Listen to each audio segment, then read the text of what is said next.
It is Y105, Dubuque's #1 hit music station. My name is Steve Pulaski. My next guest is a multi-platinum singer-songwriter who has sold over 2 million copies with over a dozen projects under her belt. She's got her own blend of folk, country, blues, and rockabilly, and she's also composed several albums for children known as KidsSongs. I find her music lovely. I think you will too. You can find her entire catalog and more about her at nancycassidymusic.com. She's the one and only Nancy Cassidy. She joins us now. Nancy, how are you? Fine. Thank you so much for having me.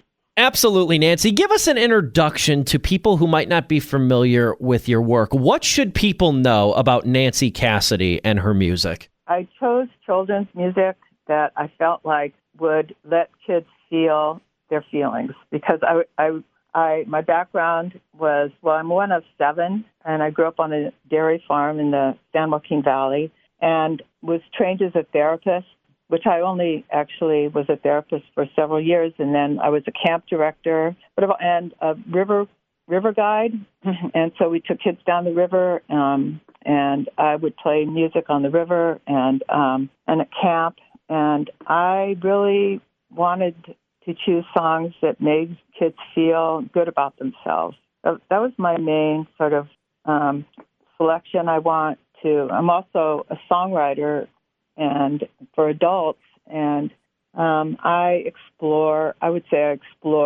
just what feelings, and I really feel like when people acknowledge themselves and feel good about themselves and accept themselves, they're nicer to other people, which is a goal for me. When it comes to composing children's music, you said you did a lot of covers. Did you ever write any originals on those KidsSongs albums? Yeah, I wrote some. I wrote some, one song called I'm Lucky There's a Sun, and that title came from my son who was swimming, and it was a cold day, and he was swimming, and he came out of the pool, and he said, I'm lucky there's a sun. And that made me just, of course, think about all the things I felt lucky about. And my husband and I co-authored Chicken Lips and Lizard Hips, which is a song that is reflect his sensibilities probably more than mine because he's pretty funny, and so that song. And there's an old traditional song called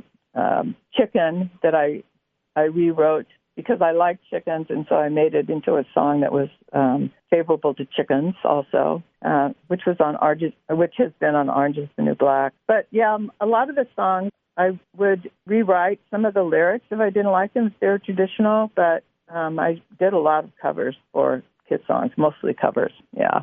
If you don't mind me asking, how many children do you have? Just 2. We have 2 boys. Which songs seem to connect with kids the most in your experiences when it comes to performing? Personally, I love your cover and your reworking of La Bamba. I love how it's faithful with sort of the Spanish lyrics, and I love how you kind of take it into a more like anthemic direction too. Like, what songs, in your opinion, have you seen connect with kids the most? Well, it depends on their age, but Chicken Lips and Lizard Hips is always a big hit especially with kids when they're, a little older, like, in starting like in 3rd grade or so, when they sort of get it. And the song on Spotify that has listened to the most is Chicken. So both songs are chickens. So I wrote a song about roosters, thought I'd give roosters equal time. It's an adult song. I don't know. Yeah, Wheels on the Bus, there's some really sort of like really simple, easy songs that kids really like active songs, Wheels on the Bus, Brush Your Teeth. It depends. Yeah, she'll be coming around the mountain. Fun to do with kids. She is singer-songwriter Nancy Cassidy. You mentioned the song a couple times, that Chicken Lips and Lizard Hips. That's a great song. Bruce Springsteen covered that song, actually. What was your reaction when you heard that? Well, unbelievable. I couldn't believe it. In fact, they called my husband because it was recorded under our publishing company, Klutz Press, which we don't have anymore, but they called my husband and they said that Bruce Springsteen wanted to record it, and he was like, yeah, and I'm Groucho Marx, something. He couldn't. But apparently I've also heard that it's the only song he's recorded that he's never played live. So I'm not sure he was a huge fan of it, but he was going to record for a pediatric AIDS CD in LA. And the night before he was recording the song that he was planning to record, he went into his kid's bedroom and they were listening to Chicken Lips, and he loved it. And so he just went into the studio the next day and recorded it for that album. You can find that cover as well as the original over on Nancy's website, NancyCassidyMusic.com. Highly recommend you checking it out, too. We'll talk about your music for grown-ups, as you've called it in the past, too. Talk about some of the original material that you yourself composed. Feel free to plug your albums, plug a few specific songs or stuff. Like, what can people expect when they listen to a Nancy Cassidy album for grown-ups, as it's known? The latest album I recorded live in a studio with David Jacob Strain was the producer. And he's a blues player and plays steel string and he plays slide guitar a lot on it, and it has this incredible rhythm section. And it's since he's a blues player, the songs that he sort of chose as a group they're sort of sadder, and it's called "The Devil Wins" is the title cut, and it's the CD is pretty different than my other CDs because maybe because of the times that are so difficult for so many of us right now. And so there's a song called the first song is called "Trouble," and then "The Devil Wins" is actually a song about addiction.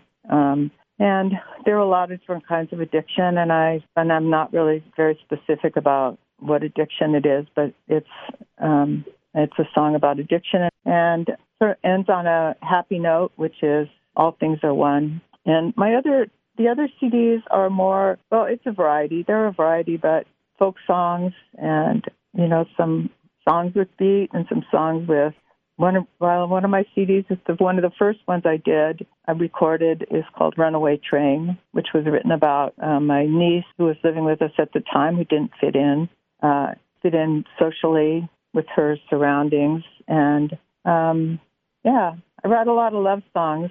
I'm kind of into love, and sort of personal love, but just also wanting people to feel good about themselves and feel good about other people and be kind to other people. And so I think I express that in my songs quite a bit. How regularly do you perform? Well, I perform now when people ask me to.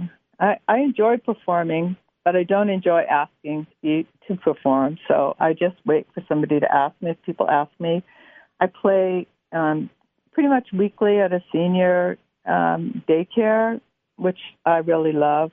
I really like seeing the same people over and over again. I like developing relationships with people I sing with, really. And so I sing and I use it kind of for practice, but it just makes me feel good. It's I volunteer, and I sing for Bread and Roses, which is a nonprofit so I sing in daycare places and mental hospitals and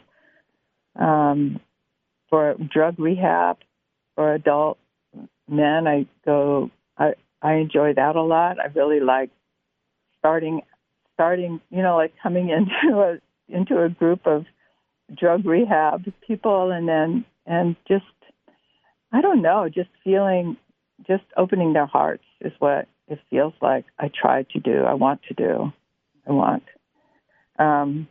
So I perform probably, like probably once or twice a week, probably average. Yeah. Again, she's singer-songwriter Nancy Cassidy. You can find all her music at NancyCassidyMusic.com. Just a couple more questions with you, more in regard to your children's music, Nancy, too. I remember, we've talked about it even off-air, too. I remember your music being an integral part of the interstitial videos in various PBS Kids programming blocks, like the early 2000s PBS Kids Bookworm Bunch. How did that relationship with PBS start? Did they contact you? How did they get the permission to use your music? Like, how did that really begin? Do you remember? It's sort of interesting. They contacted my husband because it was through Klutz Press, and he just said, yeah, you can use it. And I never really got royalties for any of that. They just used it. And I didn't really realize it was happening for years, but I think they did it they used the songs for years, but it wasn't. I don't know how you figured out it was me, because I don't think they used my name anywhere. Right? No, they didn't use your name. They did not use your name. I had to Google the person who sung both Boom Boom Ain't It Great to Be Crazy and La Bamba, and that's how I landed on your name. Yeah, people, I think my voice is very ordinary, and but it's distinctive, and when people hear it, like people I know, people that know my voice hear it, they're like, that's he's singing. But yeah, it just happened because they just called my husband and he said, great, do it. And I'm sure, too, because I've been listening to a few of the KidsSongs collections and stuff over the last week. I'm pretty sure, too, because I remember, like, in elementary school, my teacher would put on music while we colored or while we worked on worksheets and stuff like that. And she had kind of like 4 or 5 recurring CDs and such. And I swear, like, even some of the songs I don't recognize from PBS, I know I've heard before. And I'm wondering if that's how it's come back around, that I heard these when I was in, like, elementary school, grade school. And just over time, just started recognizing your voice that way, too. Yeah, I mean, like at our local school, they use it for ESL classes. So kids can learn English that don't speak English. They were used a lot. Yeah, teachers have used KidsSongs. It's sort of, I think when you've sold like a certain number, maybe, it just gets in the water a little bit. And the KidsSongs did that, and they were never sold in record stores. They were always sold in bookstores or toy stores. Sure. So they weren't sold in normal like music places. But they got around. They ended up getting around. It's amazing.